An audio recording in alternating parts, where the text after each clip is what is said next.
Hi friends, welcome to మన Bommarillu. Upcoming రివ్యూలోకి వెళ్ళిపోదాం. వేదవతి శ్రీకర్కి మంచి పెళ్లి సంబంధం రావాలని అర్చన చేత ముడుపు కట్టించాలని ఫిక్స్ అవుతుంది. ఇంకా అలా అర్చన ముడుపుని చెట్టుకి కట్టాలని ప్రయత్నిస్తూ ఉంటే నాగమ్మ అదంతా గమనిస్తుంది. ఇటువైపు అవని అండ్ సుజాత కూడా గమనిస్తారు. అప్పుడే పెద్ద గాలి రావడంతో ఆ ముడుపుని అర్చన కట్టలేకపోతూ ఉంటుంది. ఏమైందమ్మా అర్చన అని అడుగుతుంది వేదవతి. పెద్దావిడ గారు, గాలి బాగా వీస్తుందండి, అందుకే కట్టడానికి ఇబ్బందిగా అనిపిస్తుంది అని అంటుంది అర్చన. ఏయ్, నాటకాలు ఆపవే.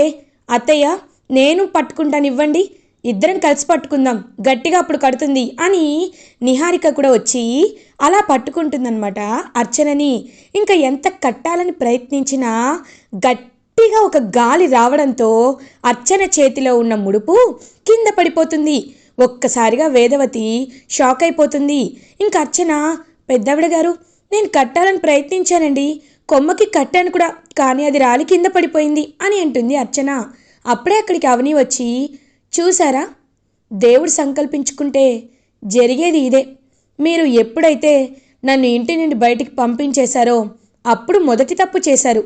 ఇప్పుడు బావకి ఇంకొక పెళ్లి చెయ్యాలని నిశ్చయించుకొని ఇంకొక పెద్ద తప్పుని చేస్తున్నారు. నా తాళి గట్టిగా ఉన్నంత వరకు బావకి ప్రాణాపాయ స్థితి రాదు, ఇటువైపు పెళ్ళి కూడా వేరే వాళ్ళతో అవ్వదు. ఇంకొకసారి ఇలాంటి ప్రయత్నాలు చేస్తే జరిగేది ఎలా ఉంటుందో అమ్మవారు మీకు ఇప్పుడు చిన్న శాంపుల్ మాత్రమే చూపించారు. కాబట్టి ఇప్పటికైనా అవ్వని పనులని నెరవేర్చుకోవాలనే ఆశని మానుకోండి. బావకి పెళ్లి చూపులు చూడాలనే ప్రయత్నాలు ఆపేయండి అని చెప్పి అక్కడి నుండి వెళ్ళిపోతుంది అవని. సుజాత, నా చెల్లెలు కాబట్టి సాఫ్ట్గా చెప్పింది, పెళ్లి సంబంధాలు చూస్తే మీ కుటుంబానికి ఏమవుతుందో ఇప్పటికైనా అర్థమైంది కదా అని సుజాత అక్కడి నుండి వెళ్ళిపోతుంది. ఇంకా వేదవతి చాలా కోపంగా కారులో ఇంటికి వెళ్ళబోతుంటే నిహారిక అర్చనతో, ఏయ్, నువ్వు కావాలనే చేసావు కదా అని అంటుంది. లేదండి, నేనెందుకు కావాలని చేస్తాను అని అంటుంది అర్చన. సరే, నా గుడిలో చిన్న పనుంది, మీరు వెళ్ళండి అని అంటుంది. సరే, నీ ఇష్టం వచ్చిన దగ్గరుండు అని నిహారిక కారులో నుండి వెళ్ళిపోతుంది. ఇంకలా అర్చన పరిగెత్తుకుంటూ అవని దగ్గరికి వస్తుంది. అవని గారు, ఒక్క నిమిషం ఆగండి అని అంటుంది. ఏంటమ్మా అర్చన అని అడుగుతారు అవని. అవని గారు, నేను వేదవతి గారి ఇంట్లో ఉన్న తాళపత్ర గ్రంథాలను చూశానండి. ఆ తాళపత్ర గ్రంథాల్లో ఏం రాసిందంటే ఇప్పుడు వేదవతి గారి కుటుంబానికి గడ్డు కాలం వస్తుందని, వాళ్ళ కుటుంబం అంతా రోడ్డుపై పడుతుందని, పేదరికాన్ని అనుభవిస్తారని రాసిందండి అని అంటుంది అర్చన. ఒక్కసారిగా అవని షాక్ అయిపోతుంది. ఏంటి, వాళ్ళు రోడ్డుపైకి వస్తారా? అయినా వాళ్ళ దగ్గర చాలా ఆస్తులున్నాయి కదా అని అంటుంది అవని. పక్కనే ఉన్న సుజాత, అయినా అమ్మవారు తలుచుకుంటే ఆస్తులదేముంది, కర్పూరంలా కరిగిపోతాయి. అయినా ఆవిడ చేస్తుందేమైనా తక్కువ పాపమా ఏంటి? నీలాంటి దాన్ని బయటికి గెంటేసింది.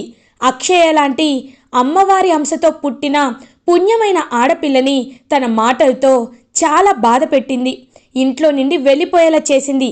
ఇప్పుడు కనీసం నువ్వు అంత పెద్ద ప్రమాదంలో హాస్పిటల్లో జాయిన్ అయితే పెద్ద మనిషి అంట, చూడ్డానికి పలకరించడానికి కూడా రాలేదు ఆ పెద్ద మనిషి. ఇన్ని పాపాలు చేస్తున్న పెద్ద మనిషికి మరి ఆస్తులు పోక ఏమవుతాయి అని అంటుంది సుజాత. అక్క, వద్దక్క, ఎంతైనా అది మన మేనమామ కుటుంబం అని అంటుంది. అవును, పెద్ద మేనమామ, ఆయన కనీసం చూడ్డానికి కూడా రాని మేనమామ, కనీసం మేనకోడలు కష్టాల్లో ఉందంటే పట్టించుకొని మేనమామ. అలాంటి వాళ్ళు ఉంటే ఎంత, లేకపోతే ఎంత, చి అని సుజాత అక్కడి నుండి వెళ్ళిపోతుంది. ఇంకా వెంటనే అర్చన పాపం అవనితో, మీరు మాత్రం తీసి పడేయకండి అని అంటుంది. లేదమ్మా, ఈ సమస్య గురించి నేనేదో ఒకటి ఆలోచిస్తాను, కావాలంటే బావకి ఒకసారి చెప్పి చూస్తాను, నువ్వేమీ కంగారు పడద్దు, ప్రశాంతంగా ఇంటికి వెళ్ళు అని అవని చెప్పేసి అక్కడి నుండి ఆఫీస్కి వెళ్ళిపోతుంది అవని. ఇది ఇలా ఉండగా సత్య ఫోన్లో మాట్లాడుతూ ఉంటారు. ఎస్, ఆ కేస్ని మీరే వాదించాలి. మీకు కుదరదంటే I can handle that case in favour of that factory. ఆ ఫ్యాక్టరీ విషయంలో మనం చాలా స్ట్రాంగ్ ఇనిషియేటివ్ తీసుకోవాలి. ఎందుకంటే వాళ్ళకు అనుగుణంగానే అక్కడ కేసుకి సంబంధించిన ఫ్యాక్ట్స్ అన్నీ ఉన్నాయి. సో వేదవతి కుటుంబం రోడ్డుపైకి రావాలి, వాళ్ళకున్న ఆస్తులన్నీ పోవాలి. దీనికోసం ఎంత దూరమైనా వెళ్తాను. కాబట్టి మీరు ఆ కేసుని నాకు హ్యాండ్ ఓవర్ చేస్తే I will solve that case. నేను కావాలంటే ఫ్యాక్టరీ ఎండీతో కూడా మాట్లాడతాను, ఫీజు కాస్త తక్కువైనా తీసుకుంటాను అని అంటారు. ఇదంతా ప్రభావతి వింటూ ఉంటుంది. Okay sir, I will try my level best అని చెప్పేసరికి థ్యాంక్ యూ అడ్వకేట్ గారు అని కాల్ కట్ చేసి వెనక్కి తిరుగుతాడు సత్య. చూడగానే అక్కడ ప్రభావతి కనబడుతుంది. సత్య, ఏంటి వేదవతి కుటుంబం రోడ్డు మీదకి రావాలని, ఏదో కేసు నేను వాదిస్తానని ఎవరితో ఫోన్లో మాట్లాడుతున్నావు అని అంటారు ప్రభావతి. అమ్మ, కొన్నాళ్ల క్రితం వేదవతి గారి పల్లెటూరులో ఫ్యాక్టరీని కట్టాలని కొంతమంది వచ్చి అడిగారు. అందులో పొలమే ఎక్కువగా ఉంది. ఆ పొలాలన్నీ తీసేసి ఫ్యాక్టరీ కట్టాలి అని అనుకున్నారు. చాలామందికి ఆ ఫ్యాక్టరీ తరపు వాళ్ళు 75% మందిని డబ్బులు ఇచ్చి కొనేశారు. తర్వాత 20% మందిని కూడా కొనేశారు. మిగతా ఆ 5% వేదవతి గారిదే. కాబట్టి ఫ్యాక్టరీ కట్టాలంటే వేదవతి గారు నచ్చినా నచ్చకపోయినా ఆ పొలాలన్నీ ఫ్యాక్టరీకి రాసి ఇవ్వాలి. ఖచ్చితంగా రాసి ఇవ్వాల్సిందే. ఎందుకంటే కేసు అనేది ఆ ఫ్యాక్టరీ వాళ్ళకి అనుగుణంగా ఉంది. ఇప్పుడు వేదవతి వాళ్ళకి ఉన్న ఆస్తి అంటే ఆ పల్లెటూరులో పొలాలు మాత్రమే. కాబట్టి రేపే ఆ కోర్ట్ కేసు హియరింగ్కి వస్తుంది. ఆ పొలాలన్నీ పోతే వాళ్ళకి ఆస్తులన్నీ పోయినట్టే. కేవలం సిటీలో వాళ్ళు ఉంటున్న ఇల్లు మాత్రమే వాళ్ళ దగ్గర ఉంటుంది. కానీ కొంచెం ఏదో బంగారం ఉంటుంది. కానీ వాళ్ళు చాలా వరకు ఆస్తి నష్టపోతారు అని అంటాడు సత్య. సత్య, నువ్వు చేస్తుంది తప్పు. అయినా ఎందుకు ఇదంతా చేస్తున్నావు? అవని కోసమా? అవని దగ్గర మంచి ఇంప్రెషన్ కొట్టేయడానికా? అవని ఇలా చేస్తే మంచి ఆలోచించదురా. ఈ కేసు వాదించినందుకు నిన్న తిడుతుంది అని అంటారు. చూడమ్మా, అవనిని ఎలా హ్యాండిల్ చేయాలో నేను చూసుకుంటాను. అయినా ఒక్కసారి వాళ్ళు రోడ్డు మీద పడ్డాక అవనిని ఇంటి కోడలిగా ఆ వేదవతి యాక్సెప్ట్ చేయకుండా ఉంటుందా? ఖచ్చితంగా అవనిని ఆ అమ్మవారి విగ్రహం కోసమైనా స్వార్థపరురాలైన వేదవతి అవనిని తన ఇంటికి తీసుకువెళ్తుంది. డ్యామ్ ష్యూర్లీ ఇది జరగచ్చని నేను అనుకుంటున్నాను. సో ఈ విషయంలో అవనికి నేను ఒక హెల్పే చేస్తున్నాను, కానీ తన జీవితాన్ని ఏం స్పాయిల్ చేయటం లేదు. ఈ విషయంలో నువ్వు ఇన్వాల్వ్ అవ్వద్దమ్మా అని చెప్పి సత్య అక్కడి నుండి వెళ్ళిపోతాడు. ఇది ఇలా ఉండగా అవని ఆఫీస్లో ఆలోచిస్తూ ఉంటుంది. అర్చన చెప్పిన మాటల్ని గుర్తు చేసుకుంటూ ఉంటుంది. అర్చన చెప్పిందంటే ఖచ్చితంగా జరిగి తీరుతుంది. మరి ఏం చేయాలి? నా అత్తింటి పరువుని నేను ఎలా కాపాడుకోవాలి అని ఆలోచనలో పడుతుంది పాపం అవని. అప్పుడే అవని వాళ్ళ ఎండి అయితే అవని దగ్గరికి వస్తారు. అవని అని అంటారు. Sir, please be seated sir అని చెప్పి ఇంకా కూర్చోమని చెప్తుంది. అవని, నువ్వు ఇంట్రడ్యూస్ చేసిన ప్రోడక్ట్కి చాలా మంచి రెస్పాన్స్ వస్తుంది. నువ్వు చెప్పిన డివోషనల్ ట్రిప్స్ తాలూకా డీటెయిల్స్ అన్నీ అందరికీ బాగా రీచ్ అయింది. త్వరగా మన ప్రోడక్ట్ని వాళ్ళు కనెక్ట్ చేసుకున్నారు. కాబట్టి నీకు ప్రమోషన్ ఇవ్వాలి అనుకుంటున్నానమ్మా. ఇప్పటి వరకు నువ్వు కేవలం టీంలో ఒక మెంబర్వి మాత్రమే. రేపటి నుండి నిన్ను టీం లీడర్ని చేయాలనుకుంటున్నాను. ఇప్పుడు నీ ముందు అప్పట్లో ఒక ప్రోడక్ట్ మాత్రమే ఉండేది. కానీ ఇప్పుడు మన బ్రాండ్లో ఉన్న ప్రతి ప్రోడక్ట్కి నువ్వు లీడ్ చేయాలి. ఇలాంటి ఐడియాసే ఇచ్చి ఎంకరేజ్ చేయాలి. ఇప్పటి వరకు నీకు జీతం 30,000 ఇచ్చాం. ఇప్పటి నుండి నీ శాలరీ 60,000 అవుతుంది. ప్రమోషన్ వచ్చింది. కంగ్రాచులేషన్స్ అమ్మా అని అంటారు. Thank you sir, thank you so much అని అంటుంది అవని. ఇలానే నువ్వు ఐడియాస్ ఇస్తూ మన కంపెనీని ఇంకా డెవలప్ చేయాలని మనస్ఫూర్తిగా కోరుకుంటున్నాను. All the best for your future success అని చెప్పి ఎండి అక్కడి నుండి వెళ్ళిపోతారు. అవని పాపం చాలా అంటే చాలా హ్యాపీగా ఫీల్ అవుతుంది. ఇంకా అలా అవని ఇంటికి వచ్చి ఇదే విషయాన్ని, తనకి ప్రమోషన్ వచ్చిన విషయాన్ని సుజాతతో చెప్తుంది. చాలా హ్యాపీగా ఫీల్ అవుతుంది సుజాత. ఇదంతా ఆ అమ్మవారి దయే. ఎందుకంటే అమ్మవారు ఎప్పుడైతే మన ఇంటికి వచ్చారో అప్పటి నుండి మన ఇంట్లో అన్ని శుభవార్తలే వింటున్నాం అని అంటుంది సుజాత. వెంటనే పాపం అవని అమ్మవారి విగ్రహం దగ్గరికి వెళ్ళి, అమ్మ అన్నపూర్ణ, నువ్వు నా ఇంట్లో సిరులని పండిస్తున్నావు. నేను కోరుకున్నది నెరవేరుస్తున్నావు. కాబట్టి ఈ కోరికని కూడా నెరవేర్చమ్మా. ఖచ్చితంగా నా బావ కుటుంబానికి ప్రమాదం రాబోతుంది అని ఆ గ్రంథాలలో రాసి ఉంది. ఆ ప్రమాదాన్ని ఎదుర్కొనే శక్తిని, వాళ్ళని నేను కాపాడే శక్తిని నాకు ఇవ్వమ్మా అని పాపం మనస్ఫూర్తిగా కోరుకుంటుంది అవని. ఇదంతా కిటికీలో నుండి నాగమ్మ చూస్తూ ఉంటుంది. ఇది ఇలా ఉండగా ఈవినింగ్ అవుతుంది. వేదవతి అటు ఇటు తిరుగుతూ జరిగిన విషయాలన్నీ గుర్తు చేసుకుంటుంది. అప్పుడే కరెక్ట్గా లాయర్ వేదవతికి కాల్ చేస్తారు. హలో మేడం, నేను చెప్పాను కదండి కోర్టులో ఒక కేసు హియరింగ్ ఉందని, కాబట్టి రేపే మీరు కోర్టుకి రావాలి, మర్చిపోకండి. ఆ పొలాల దగ్గర ఫ్యాక్టరీ కట్టే విషయానికి రేపు ఫైనల్ జడ్జ్మెంట్ వస్తుంది, మీరు తప్పకుండా అటెండ్ అవ్వాలి అని చెప్పి లాయర్ చెప్తారు. సో ఇంకా వెంటనే వేదవతి ఓకే అని చెప్పి ఆ విషయాన్ని ఫ్యామిలీ మెంబర్స్తో చెప్తుంది. అలా ఇంకా కోర్టుకు వెళ్ళడానికి అందరూ సిద్ధమవుతారు. ఇది ఇలా ఉండగా మార్నింగ్ అవుతుంది. కోర్టులో హియరింగ్ స్టార్ట్ అవుతుంది. ఇంకా సత్య తను అనుకున్నట్టే అన్ని విషయాల్ని పక్కాగా ప్రూఫ్తో సహా, అసలు ఆ ఫ్యాక్టరీ అక్కడ కట్టాలంటే చూడండి యువర్ ఆనర్, 95% అందరూ ఒప్పుకున్నారు. సో ఆ ఫ్యాక్టరీ ఖచ్చితంగా కట్టాల్సిందే.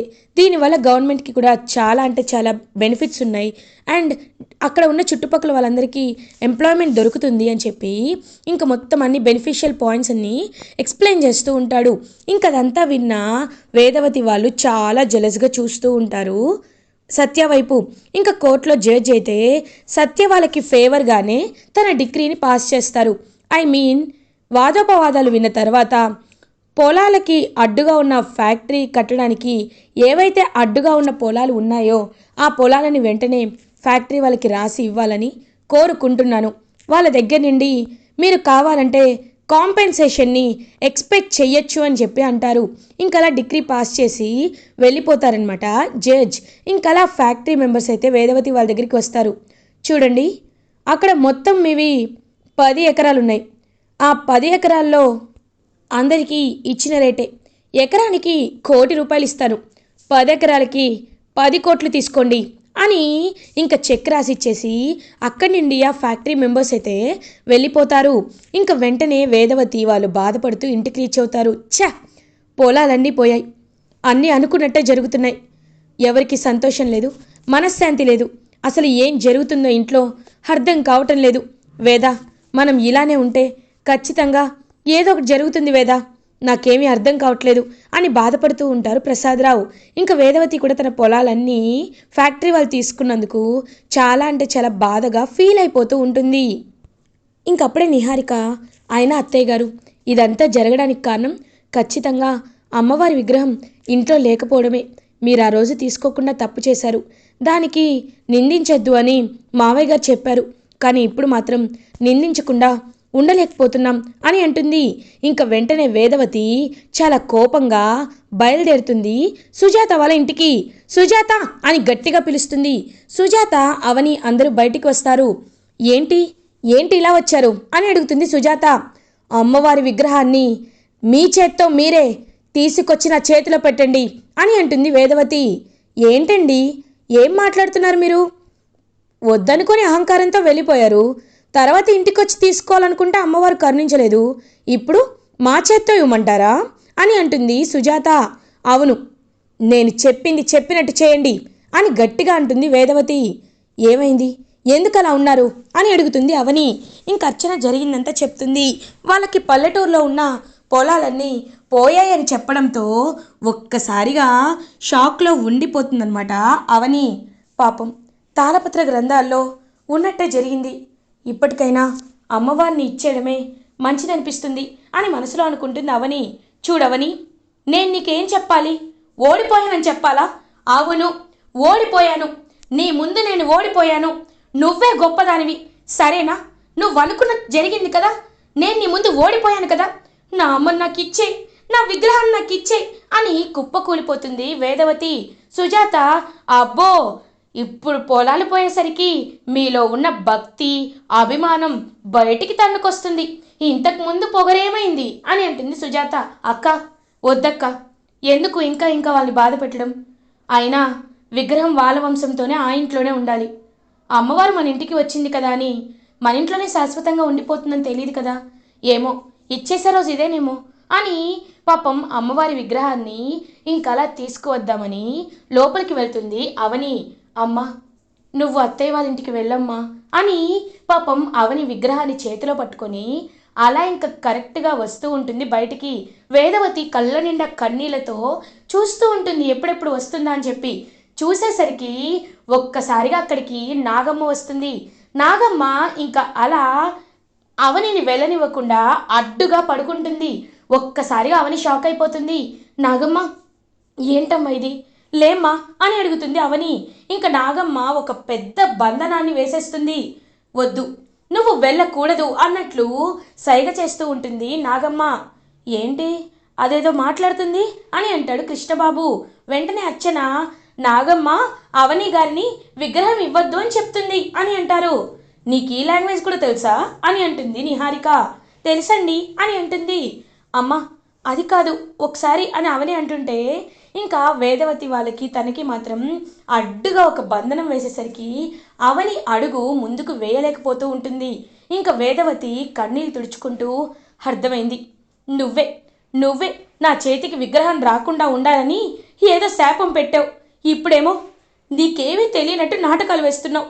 చూస్తాను ఎన్ని రోజులు అమ్మ నీ ఇంట్లో ఉంటుందో నేను చూస్తాను అని అక్కడి నుండి ఏడ్చుకుంటూ ఇంటికి వెళ్ళిపోతుంది వేదవతి. ఏంటిది, అత్తయ్య కళ్ళల్లో కన్నీళ్ళు చూడలేకపోతున్నాను, ఇటువైపు విగ్రహాన్ని కూడా ఇచ్చే పరిస్థితిలో లేను అని బాధపడుతుంది పాపం అవని. ఇంకా ఇంటికి వెళ్ళిన తర్వాత అలా శ్రీకర్ కోసమైతే ఇంకా అడ్వకేట్, లాయర్స్, పోలీస్ అందరూ వస్తారు. వచ్చి, చూడండి, మీకు మేము టైం ఇచ్చాం, ఇవాళతో టైం పూర్తయిపోయింది, 100 crores రికవర్ చేసుకోవడానికి వచ్చాం. అది మీరు మీ అంతటి మీరు అప్పచెప్తే బాగుంటుంది, లేకపోతే ఈ హౌస్ అంతా సీజ్ చేయాల్సి వస్తుంది అని ఇంకా ఇంటిని సీజ్ చేసి వాళ్ళ దగ్గర ఉన్న ప్రాపర్టీస్ లైక్ గోల్డ్ కానీ, వాళ్ళు దాచుకున్న లిక్విడ్ క్యాష్ కానీ, ఆర్నమెంట్స్ కానీ అవన్నీ రికవర్ చేసుకుంటూ ఉంటారనమాట ఆఫీసర్స్. ఇంకా 10 crores చెక్ని కూడా మొత్తం రికవర్ చేసుకునేసరికి ఒక్కసారిగా కట్టు బట్టలతో రోడ్డుపై పడుతుంది వేదవతి ఫ్యామిలీ. ఇలా ఎపిసోడ్ ఎండ్ అవుతుంది. ఫర్దర్ ఎపిసోడ్ రివ్యూస్ ముందుగా మీకు కావాలి అనుకుంటే మా ఛానల్ని సబ్స్క్రైబ్ చేసుకోండి. Thanks for watching.